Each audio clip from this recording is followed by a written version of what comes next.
সহ্যের সীমা ছাড়িয়ে গেলে জনতাই আইন নিজের হাতে তুলে নেবে। অন্তর্বর্তী সরকারের উদ্দেশ্যে এমনই এক হুঁশিয়ারিমূলক মন্তব্য করেছে ইসলামী আলোচক মিজানুর রহমান আজহারী। 22 ফেব্রুয়ারি শনিবার চাঁপাইনবাবগঞ্জ শহরের মহারাজপুর ইউনিয়নের ঘোড়া স্ট্যান্ড সংলগ্ন মাঠে এক তাফসিরুল কোরআন মাহফিলে প্রধান বক্তার বক্তব্যে তিনি এ কথা বলেন। আজহারী বলেন, আপনারা শান্তিপ্রিয় মুসলিম জনতার ধৈর্যের পরীক্ষা নেবেন না।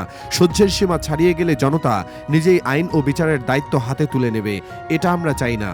যারা আল্লাহ এবং রাসূলকে কটূক্তি করে তাদের ব্যাপারে আমরা সর্বোচ্চ শাস্তি কামনা করি। তিনি আরও বলেন, তা না হলে জনগণ যদি দায়িত্ব তুলে নেয়, এই বিশাল জনস্রোতকে থামানো সম্ভব নয়।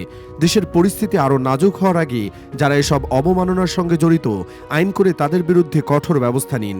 একই সাথে ক্যাম্পাসে ছাত্রদের গায়ে হাত তোলার সংস্কৃতি চিরতরে বন্ধ করতে হবে বলে মন্তব্য করেছেন জনপ্রিয় এই ইসলামিক বক্তা। ফেসবুকেও লিখেছেন, মিজানুর রহমান আজহারী বলেন, যে হাত কলম ধরে সে হাতে অস্ত্র স্পর্শ না লাগুক।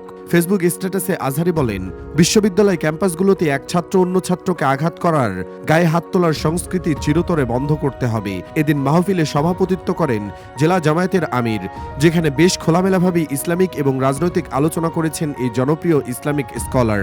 তার মন্তব্যে অনেকেই ইতিবাচক প্রতিক্রিয়াও জানিয়েছেন।